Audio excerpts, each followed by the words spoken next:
예상보다 강한 미국 경제, 예상보다 강한 미국 증시, 앞으로 어떻게 될 것인가가 초미의 관심인데요. 뉴욕 연은이 내년, 내후년에는 둔화를 피할 수 없다는 보고서를 내놨습니다. 바로 이 보고서인데요. 함께 읽어보면요. 주제가 지연된 통화 정책에 대한 벡터 자율 회귀 모델 관점 이런 겁니다. 이 보고서가 함의하는 바는 간단합니다. 이렇게 긴축적으로 통화 정책을 펼쳤음에도 예상보다 미국 경제가 탄탄하다는 것은 무언가 지연이 있는 것이다. 지나간 데이터를 기반으로 앞으로 미래를 예측을 해보겠다. 이런 겁니다.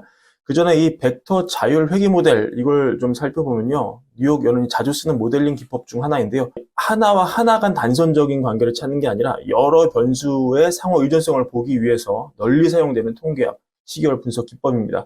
그리고 이 자율 회귀 구조라는 게 중요한데요. 이걸 쓰면 각각의 변수가 자신의 과거 값에도 영향을 받고 다른 변수의 과거 값에도 결과가 달라집니다. 그러니까 여러 변수를 때려 넣고 이게 서로 관계를 막 주고받으면서 앞으로 각각의 변수가 어떻게 나오게 될지를 효과적으로 예측하는 그런 기법이라고 볼 수 있겠습니다. 자, 보고서를 자세하게 읽어보겠습니다. 일단 이 보고서는 이 모델한테, 이 통계 모델한테 학습을 시켜요. 뭘 알려주냐면 21년 4분기까지의 모든 데이터와 22년 그리고 2023년 3분기에 인플레 경로를 입력을 합니다. 그래 놓고 결과를 내놔라 이렇게 엔터키를 누르니까 이 로봇이 이렇게 결과값을 내놓습니다. 근데 조금 현실과는 달랐습니다. 이 파란색 실선이 모델이 예측한 결과 경로고요. 이 색깔이 확률 분포인데요. 그런데 실질 GDP 점선, 실제 값이 예상보다 훨씬 높았고 임금은 정말 높았고 실업률은 정말 낮았고 2년물 금리는 너무 높았고 10년물 금리도 높았습니다. 그래서 이건 아니다. 좀 더 많은 데이터를 주자. 이렇게 결론을 내리고 2년물 데이터를 모델에게 추가로 줍니다. 이걸 추가로 준 거죠. 이렇게 주니까 예측 가능성이 훨씬 높아졌습니다. 그러니까 실질 GDP 상승도 예상보다는 높았지만 굉장히 근접을 했고 실업률도 거의 근접한 그런 데이터를 봤고요. 10년물 금리 역시 방향성만큼은 굉장히 잘 맞춘 것을 볼 수가 있습니다. 그래서 이걸 기반으로 이제 미래를 예측을 해봤습니다. 이게 그 결과입니다. 실질 GDP는 올해 말부터는 확실하게 꺾이는 그런 모습을 보일 수 있고요.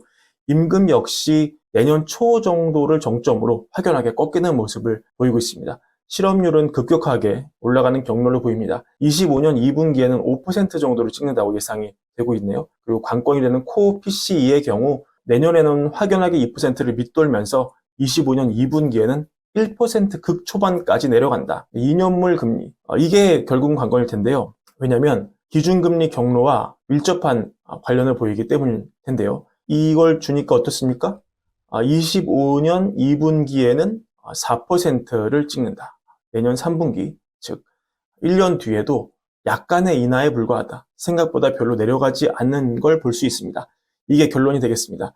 이게 시사하는 바는 크게 두 가지가 될 것 같은데요. 이제는 뻔한 내용이 됐지만 기준금리를 추가로 올리지 않더라도 이제 놔두기만 하면은 확연한 둔화를 보일 거라고 모델이 예측하고 있다는 점입니다. 다른 하나는 그럼에도 불구하고 2년물 금리 하락이 생각보다 가파르지는 않다. 25년 2분기 가서야 4% 찍는 것이고 24년 3분기, 즉 1년 뒤 수치는 여전히 5%대에 머물러 있다. 그리고 그림을 보시면 아시겠지만 이 2년물 금리와 기준금리는 굉장히 밀접하게 움직이고 있기 때문에 2년물 금리가 1년 후에는 거의 비슷하고 지금과 25년 되어야 4%를 찍는 것이라면 생각보다 기준금리의 인하 속도는 빠르지 않을 것이다. 남은 1년간 인하폭이 미미할 수 있다. higher for longer의 효과가 생각보다 강할 수 있다. 이런 결론을 내릴 수 있을 것 같습니다. 여튼 그래도 내년에는 금리 인하가 본격화된다는 얘기인데요. 그럼 이 분기점에서 주식시장은 어떻게 움직였느냐? 침체가 올 것 같으니까 지금 당장 다 팔고 도망가야 하느냐? 꼭 그런 건 아니었다. 2019년 2년물 금리가 급격하게 내려올 당시 나스닥은 의외로 꽤 강한 모습을 보였다. 강세장이 은근히 오래 지속됐다. 왜? 금리 하락에 따른 주식 밸류에이션 상승 효과가 나스닥에 있었기 때문이다. 그럼 그 이전 시기는 어땠냐? 2007년 2년물 금리가 막 내려올 무렵에 나스닥은 꽤나 달리고 있었다. 그럼 또 그 이전은 어땠냐? 이때는 2년물 금리가 내려올 때 나스닥이 변동성은 좀 있었지만 전고점을 위협하는 상승을 보여주었다.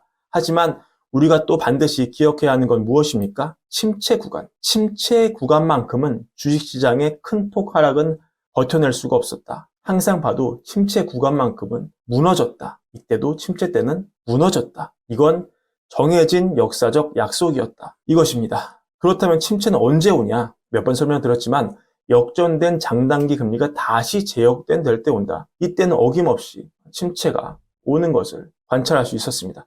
그럼 재역전은 언제 오는데? 두 가지 시나리오가 있었습니다.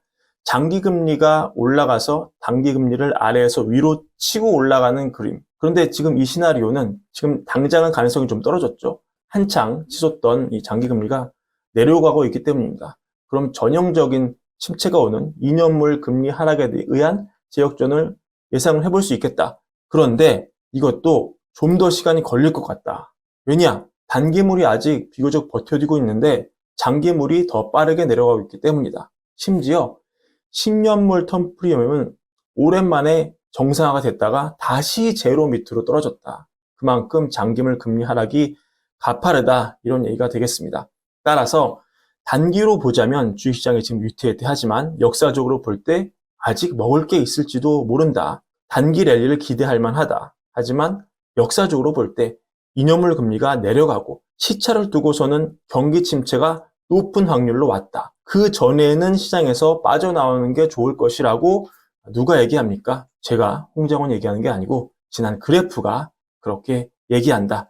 이게 오늘의 결론입니다. 자, 오늘 브랜비어는 이것으로 마무리하고요. 항상 구독과 좋아요, 월걸프 사랑도 함께 부탁드립니다.